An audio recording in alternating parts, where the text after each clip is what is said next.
I'm a target because I'm the founder of this company that controls approximately 2,000 acres and 5,000 megawatts of compute power, confirmed by 3 different federal agencies under a classified situation, that it's 99.7% surety that the pictures that you'll see on the website are in fact Whitey Bulger. Wow. Whitey Bulger clearly is alive and well and back in the witness protection program. What else is the government lying to us about? What was the basis for trying to seize your property? So inside of this, so why am I a target? I'm a target because I'm the founder of this company that controls approximately 2,000 acres and 5,000 megawatts of compute power. And where the project sits between Boston and New York, and it's proposed that they would move the entire Wall Street financial data center compute power to the Wallingford campus. And in Groton, Connecticut, it's proposed that they would bring in the digital Pentagon and we would construct a database to run the Iron Dome system to protect what is the most valuable and most interconnected piece of dirt on Earth, Connecticut, with all the fiber runs north, south, east, and west, which will then run the country and the world. The reason So Connecticut is the hub? Exactly. Based upon what really runs the world is the financial systems. And the time in which a financial transaction can happen is the real reason why America is the superpower it is, because we're able to anticipate or trade at faster levels and higher quantities with, fortunately, groups like BlackRock and all larger scale globalist type investment shops that control the market. I just hadn't heard that Connecticut was a hub. Can you explain why? I think most people think of New York as the financial hub. This is for the compute power and the ability to scale it to build what is upwards of 12 million square feet of physical data centers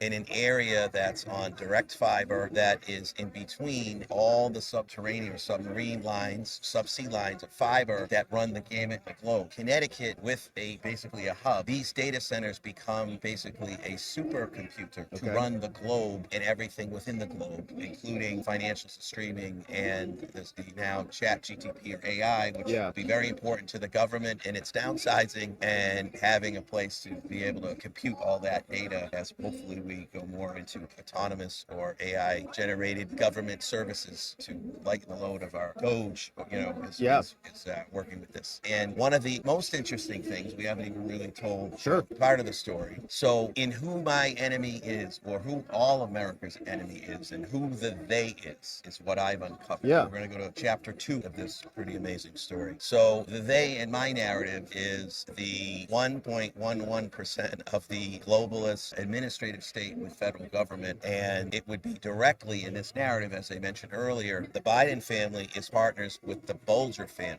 Now, the Bulger family is from Massachusetts, and Billy Bulger was the former Speaker of the House, and Whitey Bulger, the notorious Irish gangster that was the #1 on the FBI most wanted list for many, many years, is part of this narrative, and they partnered with the Bulger family at the direction of Obama, financed by Soros, and also partnered with the CCP. So if we go back to the Hunter Biden laptop, for instance, and you drill down and you see all the money that was spent and who it was and all the shell companies were set up, they're all based in infrastructure, specifically in Thornton Asia infrastructure.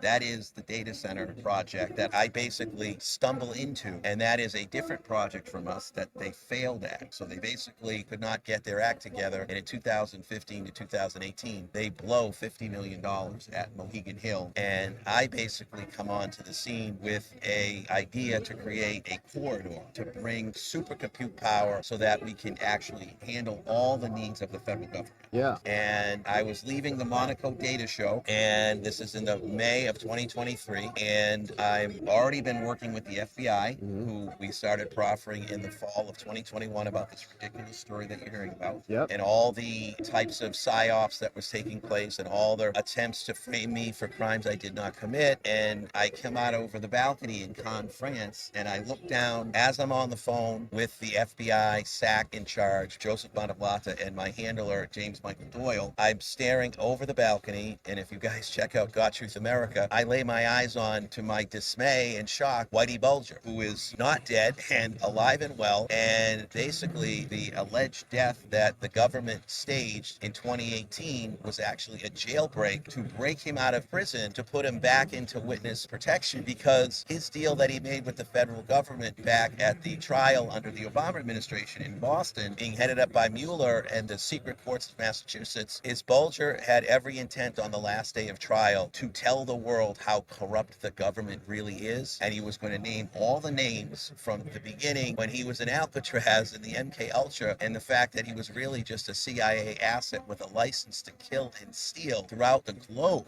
being run at the time under the Winter Hill Mafia group. And when I see Bulger in the flesh, and if you guys are tuning in and you head over to God Truth America, you can actually see the photos and you can make the determination for yourself. There is actually now a biometrical calculation done by Grope and by ChatGTP, confirmed by 3 different federal agencies under a classified situation, that it's 99.7% surety that the pictures that you'll see on the website are in fact Whitey Bulger. Wow. So what we get out of that on the short game, because of this large story and what it is, ladies and gentlemen, if Whitey Bulger's alive, you might as well say that Jeffrey Epstein, under the same old stale CIA operation to either put someone unalived by way of some fake conspiracy of a suicide or a murder, Whitey Bulger clearly is alive and well and back in the witness detection program. What else is the government lying to us about? Wow. Well, what I can assure you, based upon all the other intel and all the different characters along the line, from George Soros himself, from Alexander Soros, and on the way down to the administrative government with the Monaco family, with Obama family, is if that they're lying about Jeffrey Epstein and Whitey Bulger, they lied about everything. And that's the message today, is if they've lied about everything, we can trust nothing. Right. And with we can trust nothing, this entire situation comes to a head by putting Kash Patel into the lead seat at the FBI to completely dismantle it and rebuild it from the feet up. Unfortunately, or fortunately, in the end of this story someday down the road, I am from Massachusetts. Yeah. It is the most corrupted state in the Union. It's where they framed the Constitution. It's where they dipped the tea in the harbor. And I can assure you, ladies and gentlemen, Massachusetts has been actually running the entire globalist program out of Martha's Vineyard, with Obama himself and the puppet President Biden and Soros financing it. And my truth brings me into Amerifest and leaving Palm Beach at Mar-a-Lago multiple times, meeting the president, meeting the entire... You got that signature up there, I have Tucker Carlson's signature. Oh, that's Tucker? And I have President Trump's signature. And I consider myself, because these are only 2 little pieces of the story, but I keep finding myself in these precarious situations, either by purpose or by a psyop by the CIA or some faction of what's left over there. And it's kind of plain like if I was Forrest Gump,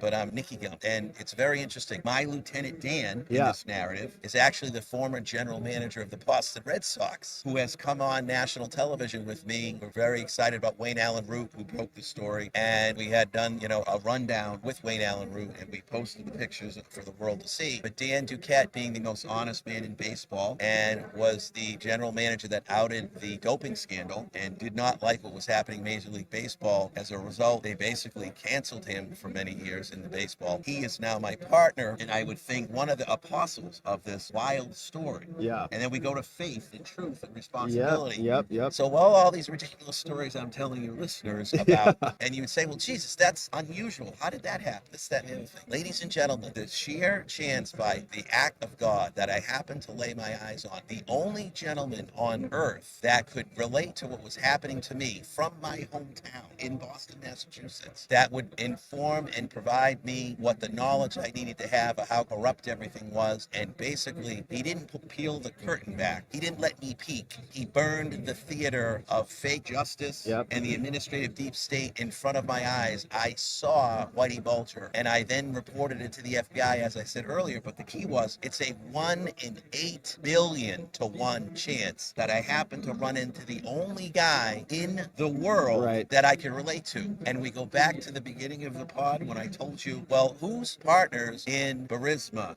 and Rosemont Seneca and Thornton Asia Infrastructure? Ladies and gentlemen, the very land and part of what we're doing in Connecticut with this $100 billion data center project, the Bulger family was partners in the land back in 2015 that I store across from, Mr. Bulger and Con at the pool. Yeah, it's the odds of that, where he and actually his family is partners with the Bidens. It'd be one thing to meet Bulger and say, oh, someone spotted him. Right. The government released only, 2 photos in the whole 11 years while he was gone? Right. I have 50 photos, video, a lot of intel I can't really put out there that I possess. It is unfathomable. Yeah. So what I come to is, I'm a Catholic. Yeah, I went me to too. St. John's Prep in Massachusetts. I believe in God. God, I can't say I go to church every day, but God bless America. God bless God America. bless God and country. There is no plausible explanation. The same way that President Trump and that bullet missed him is God himself came down and turned his head. God himself put Whitey Bulger and I in the same place on earth for me to come here and tell you this ridiculously wild story. Like it's Forrest wild. Yeah, Gump it's wild. Yeah, it's wild. If you want to check out God Truth America, there's a lot of information there. You can check out the Whitey Bulger pictures, and I'm going to put a little message out there to Google as they try to reposition themselves into the new incoming administration. Thanks to Serge and Larry Page. If you don't believe Whitey Bulger's alive, you can go into Google Maps, and you can find this on the website. And 1 month before I run into Bulger, Catherine Gregg and Whitey Bulger are walking by a Google Maps car, and they're on the pan, and you have Whitey Bulger and Catherine Gregg inside Larry Page and Serge. Yes, on the maps. Federally government ran propaganda machine called Google. Don't take my word for it. Trust and thank Larry Page and Serge at Google for proving that Nick Fiorillo from God Space Data met Whitey Bulger. He's alive and well. And Megyn Kelly was also very, very right. You haven't heard the last of Jeffrey Epstein, and you're going to hear from him himself. You're going to hear from Mr. James Whitey Bulger about how corrupt the government is. And what I'm saying to you is, I think there has been a deal cut at the highest level, well beyond the government, that Mr. Bulger may testify against the Biden crime family. And if that doesn't go down, I think President Biden and Hunter are going to testify against George Soros. George Soros, you better leave the country soon, or you better make nice with the guys at the top of the incoming administration.